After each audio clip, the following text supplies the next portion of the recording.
क्या भाजपा के राज में भूमाफियाओं की गुंडागर्दी रहेगी कायम? आदर्श नगर जॉन नगर निगम हेरिटेज में माफियागिरी है आज भी चरम पर। Sindhi colony plot number 549 Manoj Kumar Gangwani का अवैध निर्माण और गुंडागर्दी पड़ोसियों के लिए बन रही है सरदर्द का कारण। पार्षद घनश्याम दास चंदलानी और भाजपा के हारे हुए प्रत्याशी रवि नैयर नहीं हटवा पाए इस अवैध निर्माण को। घनश्याम दास चंदलानी लगातार डाल रहा है दबाव समझौता करने के लिए, और रवि नैयर की तो बात ही क्या करें, इनके तो बस की बात ही नहीं, क्योंकि अवैध निर्माण रुकवाना इनके बस में नहीं है। उनके नाम और रिश्तेदारी से अब तक बढ़ चढ़कर होने लगे हैं अवैध निर्माण और अतिक्रमण। अगर निगम अधिकारी और कर्मचारी कार्रवाई करते भी हैं तो रवि नैयर अपने रसूख का हवाला देकर, भाजपा का हवाला देकर जमाते हैं प्रभाव और दबाव बनाते हैं निगम के अधिकारियों पर, और कार्रवाई रोकने पर बनाते हैं दबाव। इसका भी खुलासा होगा अगले अंक की अवैध निर्माणों की खबर में। पार्षद घनश्याम दास चंदलानी खुद खाईवाल, अवैध निर्माणकर्ता, अतिक्रमणकारी हैं। वो क्या किसी पीड़ित का सहयोग व समाधान कर सकते हैं, इसलिए समझौते का बना रहे हैं लगातार दबाव पड़ोसी पर। राजेश कुमार और दीपक कुमार पीड़ित ने लगातार दर्ज की है शिकायत घनश्याम दास चंदलानी और रवि नैयर के पास। वार्ड नंबर 94 का पार्षद होने के बावजूद घनश्याम दास ने पीड़ित दीपक धनजानी के शिकायत पत्र पर नहीं किए हैं हस्ताक्षर। आखिर क्यों? क्या अवैध निर्माणकर्ता मनोज कुमार गंगवानी से अवैध वसूली ही है चुप्पी व दबने का कारण?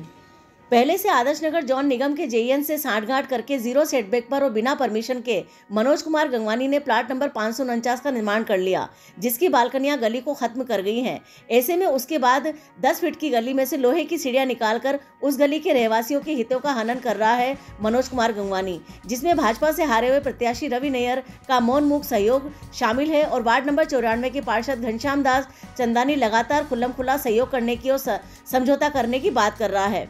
अवैध निर्माण कर राजस्व को चूना लगाने व सरकार की आंखों में धूल झोंकने में पारंगत है वार्ड नंबर 94 भाजपा पार्षद घनश्याम दास चंदलानी। आम जनता की तकलीफ को दूर करने के बजाय अतिक्रमणकारियों और अवैध निर्माणकर्ताओं से समझौता करने हेतु दबाव बनाता है लगातार घनश्याम दास चंदलानी।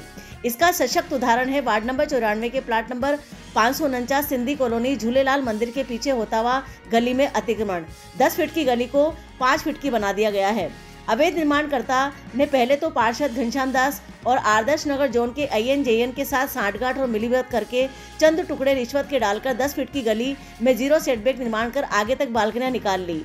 उसके बाद अवैध निर्माण लगातार किया और अब ताज़ा नया अपराध करने को आमादा है कि अवैध निर्माण और जीरो सेटबैक के बावजूद लोहे की सीढ़ियां गली में निकाल कर गली पर कब्जा कर रहा है और पड़ोसियों को धमकियां दे रहा है कि किसी को भी शिकायत कर दो, फिर भी यहां से सीढ़ियां निकलेगी, क्योंकि मेरे साथ भाजपा प्रत्याशी रवि नैयर और वार्ड नंबर 94 पार्षद घनश्याम दास चंदलानी खड़े हुए हैं।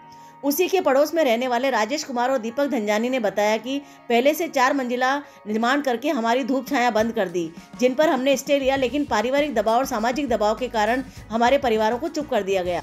लेकिन अब दिन ब दिन प्लाट नंबर 549 के मालिक मनोज कुमार गंगवानी की मनमर्जी और गुंडागर्दी बढ़ती जा रही है। राजस्थान की वर्तमान नई सरकार भाजपा से हिलव्यू समाचार का यक्ष प्रश्न, क्या मोदी जी के जीरो टॉलरेंस भ्रष्टाचार मिशन का यही है रूप कि घनश्याम दास चंदलानी जैसे खाईवाल, दलाल, भूमाफिया, अतिक्रमणकारी, अवैध निर्माणकर्ता, रवि नैयर जैसे नेता जो कि भूमाफियाओं के साथ संबंध रखते हैं, उनको पालते हैं और पोसते हैं, वो भाजपा की मिशन का हिस्सा हैं? जमीन से जुड़े सीएम भजनलाल शर्मा ने अपने घर के सामने लगे ट्रांसफार्मर की शिफ्टिंग के लिए भ्रष्टाचारी अधिकारी, पार्षद और नेताओं से संघर्ष किया था। अब उनके राज में उनकी जनता भी संघर्ष से जूझ रही है। हर जगह, हर वार्ड में, हर नगर निगम में, क्षेत्र में ये संघर्ष जारी है।